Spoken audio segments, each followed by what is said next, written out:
After the horrific shooting in Dallas, which claimed the lives of 5 police officials, or police officers, I should say, a number of right-wingers, including former Congressman Joe Walsh, made some statements on social media and to the general media about how this is really Black Lives Matter's fault and also President Obama's fault.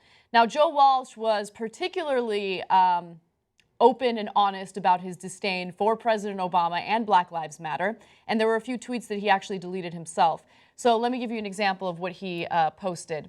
One of his tweets said, 3 Dallas cops killed, 7 wounded. This is now war. Watch out, Obama. Watch out, Black Lives Matter's punks. Real America is coming for you. So let's break down all the things that are wrong with that. Threatening the president, the Secret Service should go talk to him. Talking about war, like, okay, now we should all start shooting one another. I mean, it doesn't get any worse than that. It doesn't get any dumber than that. Okay, so you got a madman that shoots at cops. So what do you want, quote unquote, real America to do? To shoot at random black people, thereby doing the same exact thing Micah Johnson did when he was killing the cops? Brilliant, Joe. Well played. And then the third thing is, what do you mean real America's coming after you? That wasn't that veiled, right? What does that mean, white America? He's just saying white America. I mean, what does that mean, possibly? Yeah. So that you're supposed to cover it up better than that, Joe. And so that's why he deleted that tweet. He's like, oh, right, I could get into some legal trouble here because I just threatened the president, let alone all the other things that are wrong with that tweet. It's amazing how many right-wingers try to discredit Black Lives Matter by spouting racist BS. Right? Like, racism doesn't exist. Like, we've conquered racism. Race relations are fine. We elected a black president. As soon as something goes remotely wrong in the country, it's immediately President Obama's fault, okay? Why is it immediately President Obama's fault? Why is he the only president that we have questioned when it comes to, you know, his place of birth or who he really is religiously? I mean, just think about it. He's talking about how there's no racism and how Black Lives Matter is wrong. By saying racist stuff, you're not doing a good job in, you know, making your arguments. This guy was a former congressman. He got elected into office. If there's anything positive that you can possibly pull out of horrible tweets like this, is it just so instantly exposes the racism of these people, of these leaders, of these talk show hosts. I mean, before any facts come out, he's saying this person speaks for a movement that there's been zero proof that he speaks for. It just and then says we should go get the president. It just instantly points out how ignorant and ready to incite racial tensions this person is. And one other thing, people claim that individuals like us are inciting violence simply by covering stories with clear police brutality, where innocent individuals who are unarmed are shot, killed, gunned down by police. And here's the thing. This horrific shooting in Dallas is not going to stop us from covering those stories, okay? When we cover those stories, we don't condone violence against the cops at all. We want the system to change, the training to change, so innocent Americans don't get killed. And you're also covering this story. You're covering both sides. You don't just cover one side. And we condone violence on both sides because violence is never the answer, right? But you are basically criticizing a violent action by inciting violence. On a much broader scale, too, but taking it to the level of war. Now we're at war. Yeah. Watch out. Real America's coming for you. For the president, for black people, for anybody who supports the movement. You've now escalated it to the nth degree in an insane, irresponsible way. So that's the thing that some people, like Anna said, are accusing us of doing, but that we actually never do. We never say, okay, let's do a war against all white people. That would be preposterous. Then how could Anna... She's white.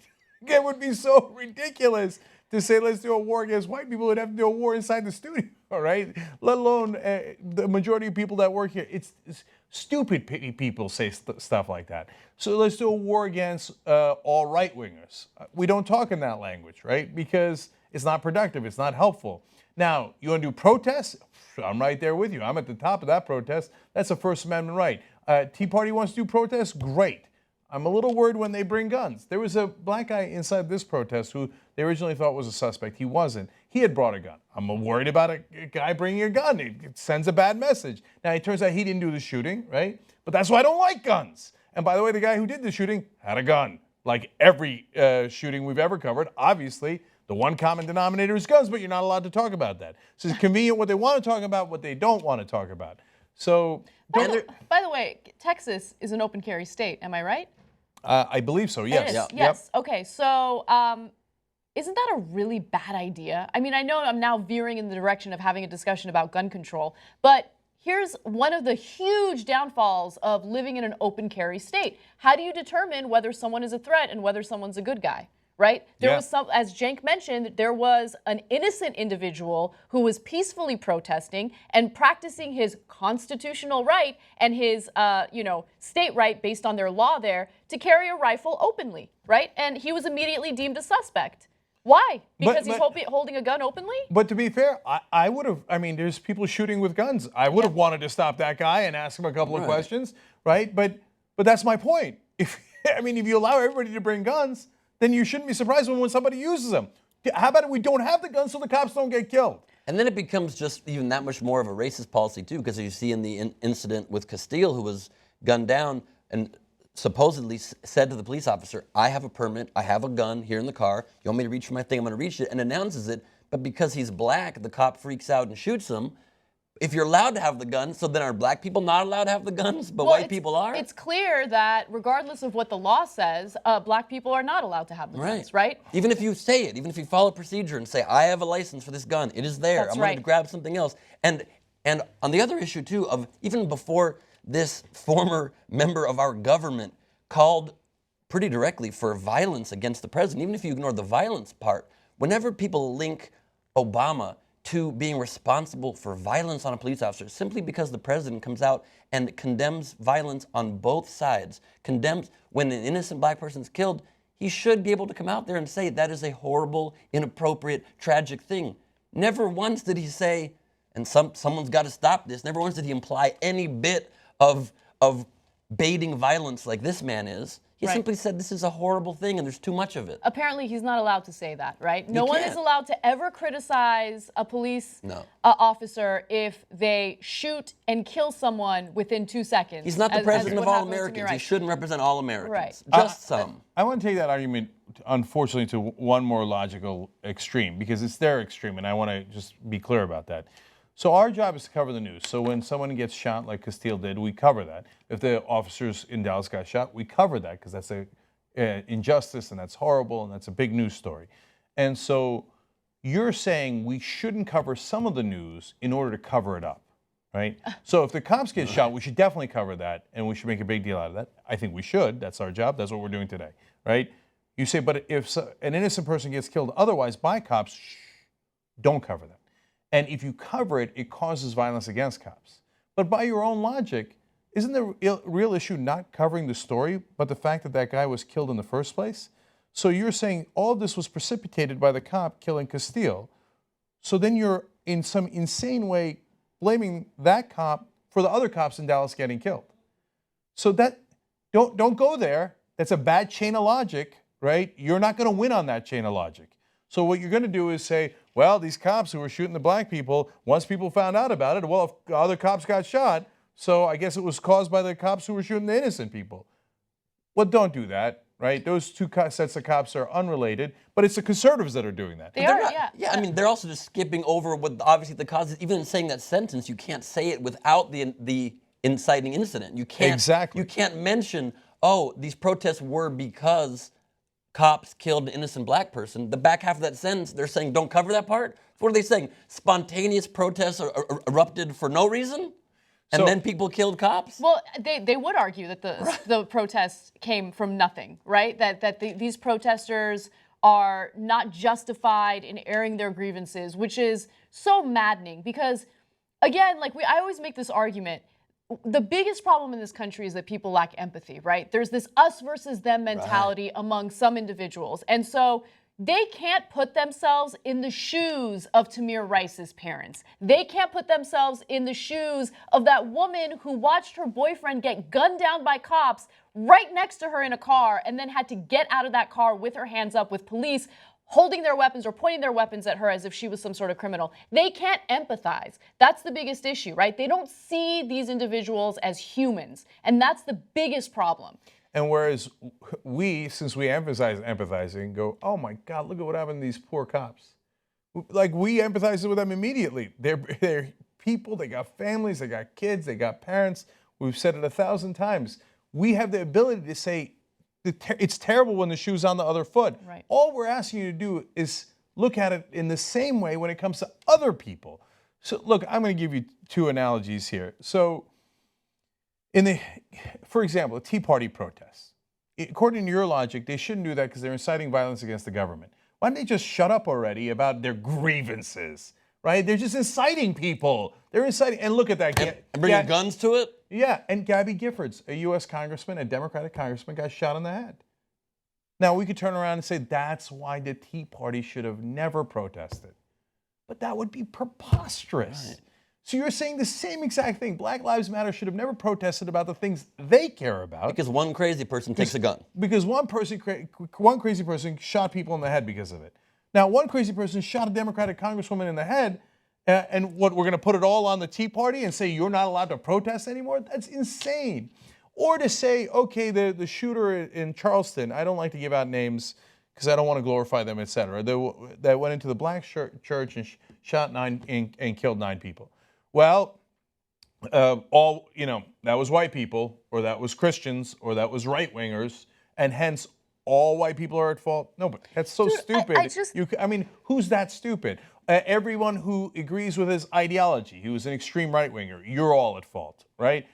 Everyone who's an extreme Christian, you're all at fault, right? And even no one's blaming all gun people. No one's saying this needs to eradicate all guns in the country or take away all gun rights. It's simply saying we should try to specifically get rid of people who are mentally unhinged from getting guns. Right. Specifically, make sure background checks pass. So only people who are of sound mind and clean criminal records can get guns. No one's saying these blanket statements. No, on the other side. I have to mention one other thing. Where the hell was Joe Walsh when Clive and Bundy protesters were armed to the teeth and making violent threats against police officials? Was that a violent movement? Were you worried about them inciting violence? No, you weren't. Why is that? Is it because of the color of their skin? No, because, Anna, they were real Americans. Yeah, they were real Americans, exactly. So, to complete the analogy, guys, no rational person would blame white people, Christians, etc., for what the Charleston shooter did. So, also, no rational person should blame the protesters who were also in the line of fire when that sniper was shooting and say it's your fault and you should have never been protesting in the first place and we should take those rights away from you. Or we should start a war against you.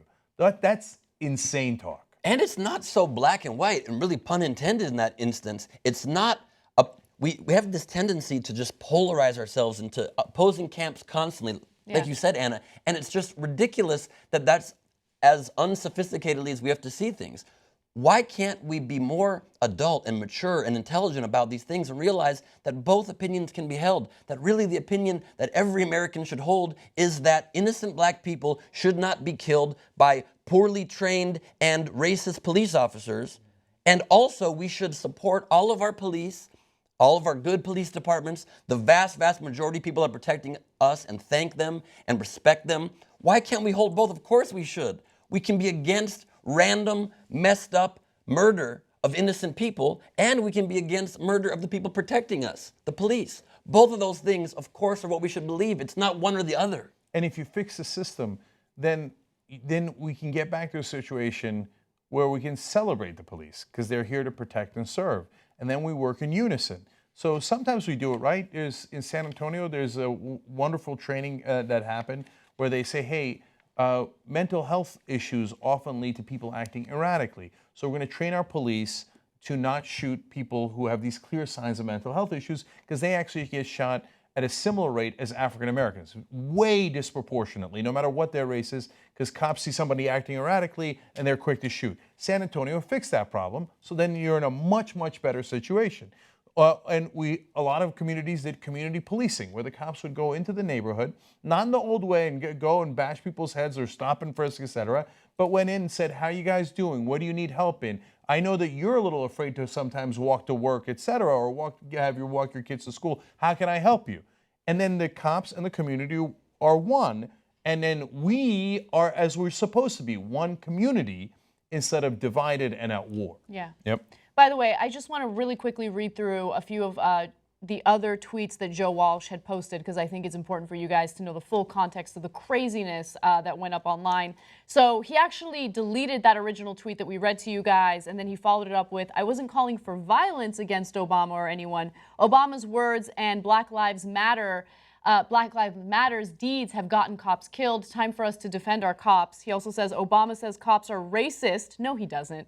So 2 uneducated black thugs shoot 10 Dallas cops tonight, killing 4. By the way, he tweeted that before we knew any information about the suspects. But he knew their educational background Yeah, somehow. he knew their educational background. Is he in on it, this guy? He How knew did he they were possibly thugs. know?